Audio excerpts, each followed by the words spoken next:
A city of motion, Hong Kong greets you with mirrored glass, distant peaks, and boats that crisscross the bay in endless rhythm. It looks like a place meant to be admired from afar, but step in and it begins to move around you, quick, cinematic, and strangely intimate.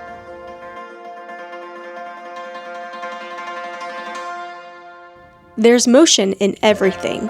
Incense dancing through temple courtyards, trams gliding through busy streets, and escalators climbing the hillside like veins to the city's heart. You don't just see Hong Kong, you feel it. In the quiet daytime hikes and the buzz of a night market, Hong Kong isn't just a skyline, it's a feeling. First impressions are favorable. It feels different than Vietnam, which is where we've been for the past few weeks. It is a big city, there's a lot of people. We both said it feels a little bit like Edinburgh just because there's a lot of build-up buildings around you, but loads of cars, very different because no motorbikes, no constant honking, so it feels nice for a change of pace. We had our first meal here, which was just grabbing some dumplings for lunch from around the corner from our hotel, and now we are heading to, what is it called? The Monster City, with all the high-rises that are built really close together, so we'll go check it out. But first, we stopped at a local bakery, partly because we were curious, and partly because the smell was too good to pass up. Wow. It looks sweet. Is it sweet? Yeah. This is the cheese and mushroom one? Yeah. Mashed potatoes. There's a sweetness, I don't know where it's coming from. I tried a peanut and sesame cake. Nice and warm and toasty, really sweet on the inside, but I like that. In the eastern stretch of Hong Kong Island, Quarry Bay is home to nearly 100,000 residents packed into one of the city's most densely built districts. Here, apartment blocks rise shoulder to shoulder, some polished and modern, others weathered and lived in, their balconies draped with drying clothes and city life on full display. There's so many high-rises, high-density high-rises built right on top of each other, so really fascinating if you're just out for a walk, and some local markets nearby. From above, it looks almost overwhelming, but inside these stacked high-rises, daily life unfolds. It's a vertical village, full of quiet routines and everyday rhythms.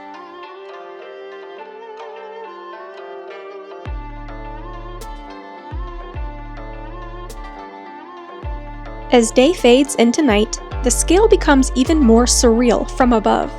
A patchwork of windows, lights, and corridors, every square inch alive with someone's story.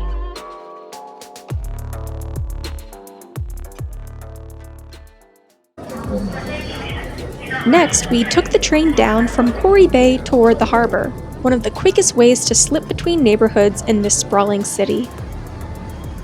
That night, we got our first real glimpse of Hong Kong after dark. Neon lights flickering across busy streets, a constant buzz in the air, and the city moving at full speed all around us. Flying in over the harbor, you start to see how alive the water is, dotted with barges, boats, and platforms that hint at just how much is happening beneath the surface of this city.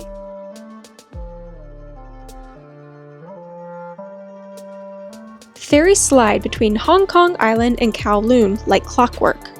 The clouds hang low and heavy, softening the skyline as LED displays ripple across the towers, every building trying to outshine the next.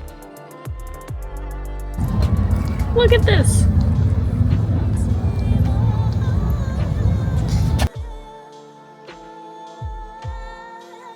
At night, Victoria Harbour transforms into something cinematic. The skyline glows like circuitry, sharp, bright, and alive.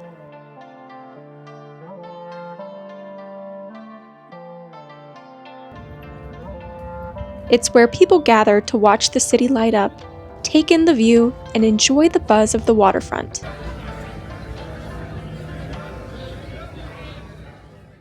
Got a bit of a misty and rainy day today in Hong Kong, so it's nearly midday. We are kind of hoping that the rain would lift.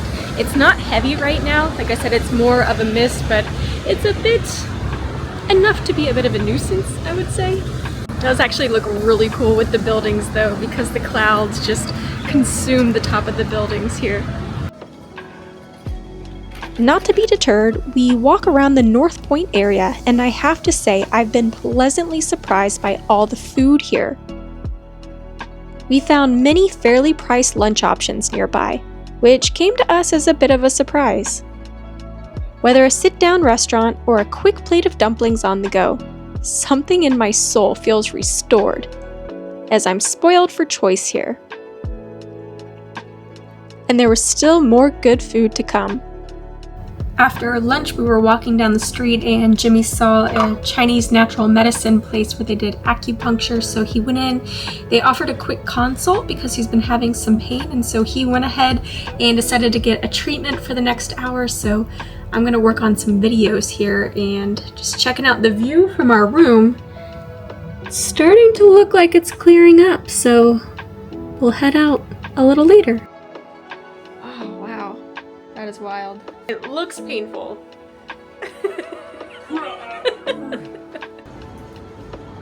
As the day fades, the city starts to glow. We make our way toward Temple Street Market, one of those places that really comes alive after dark. Neon signs flicker on, scooters weave through streets, and the smell of dinner starts floating through the air. We pass through stalls selling everything from souvenirs to knockoff sneakers. But what really catches my eye are the fresh produce stands. Piles of dragon fruit and greens I can't even name. Everything feels vibrant and full of life. This evening we went to Mr. Wong's for dinner, and I came across this restaurant when I was researching on how to stay affordably in Hong Kong. It was one of the places that was recommended, so we walked up here about 20 minutes from the Temple Street Market. And it wasn't until I got closer that I realized that it's really for students, I think. Not just for students, but primarily students that frequent it. So I have to say we had a great meal. We got to talk to Mr. Wong. He's quite a character. He knows a little bit about a lot of things, so really fun and highly recommend. This tofu, so good. The food is cheap and cheerful. He asked us what we each wanted, and the food just kept coming. Plus, you can have plenty of drinks. So if you're looking for some place that's just chill, down to earth, with a really unique owner, then I think you should give it a visit. Today's our last full day in Hong Kong, and it's a dry day, even a little bit warm in the low 70s, I would say. So quite nice, and this is early afternoon, so we are just out and about. We are walking along the Victoria Harbour. There's a nice long walk path all the way down into town, so really recommend. If you're looking for a nice walk with lots of scenic spots and just a chance to observe day-to-day life, then definitely head down to the waterfront. Victoria Harbour has long been Hong Kong's front door, shaped by trade, colonization, and now a stage for modern Hong Kong. From there, we cut inland to Victoria Park, a massive green space in the heart of the city. It's not just a park, but a gathering place that gives you a real sense of the rhythm of local life. After walking along the harbor, we found ourselves near Victoria Park and the causeway, so we're going to hop on at the station here, but it is probably the busiest part of town that we've seen so far.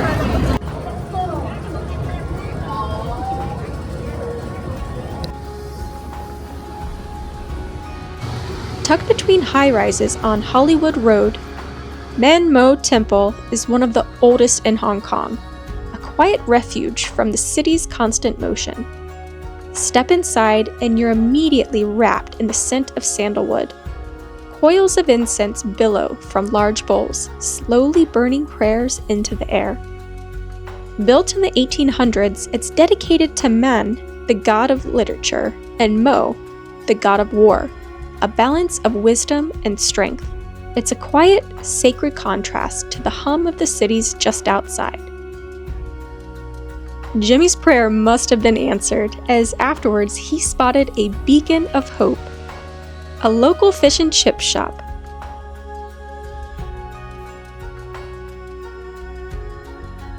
We met the owner, who has been serving up New Zealand-style fish and chips for years. New Zealand-style fish and chips, yeah? This was blue cod? Yeah. Like unwrapping a Christmas present. Need to reel it in here. We got chips and curry sauce. Even though we're going to be back in Scotland in like 3 weeks.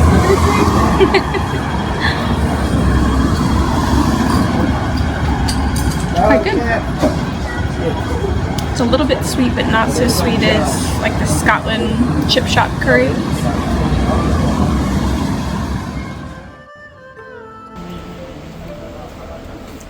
That gave us the fuel we need to take on Victoria Peak.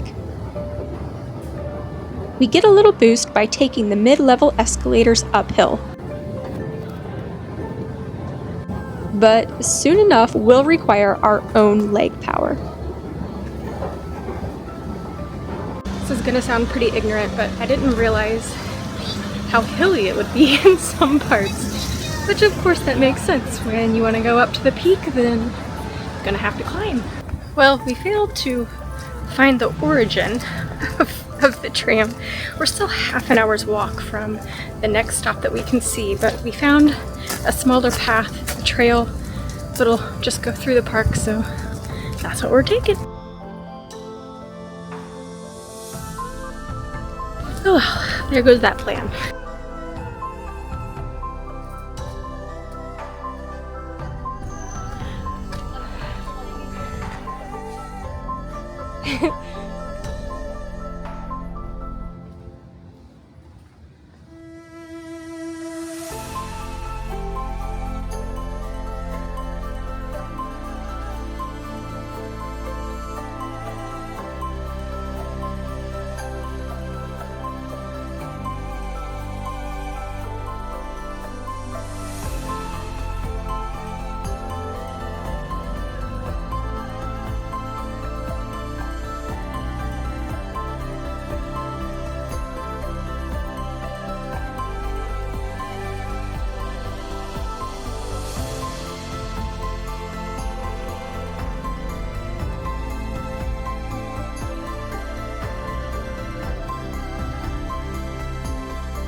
Actually got a little bit of sun for our last day here in Hong Kong. We wrapped up our time in Hong Kong with a few quiet moments in the park and one last stroll along the harbor, letting the city sink in just a little bit deeper.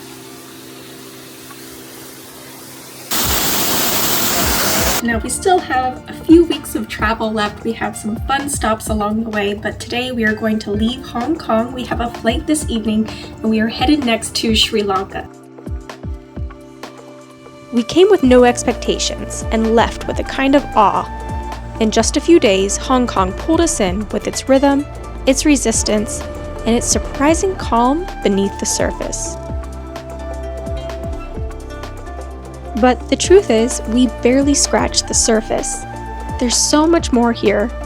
Neighborhoods we didn't explore, food we didn't eat, and stories we didn't get to hear. Still, what we did experience was enough to leave an impression. Hong Kong is bold, layered, alive, and we're so glad we got to see a piece of it.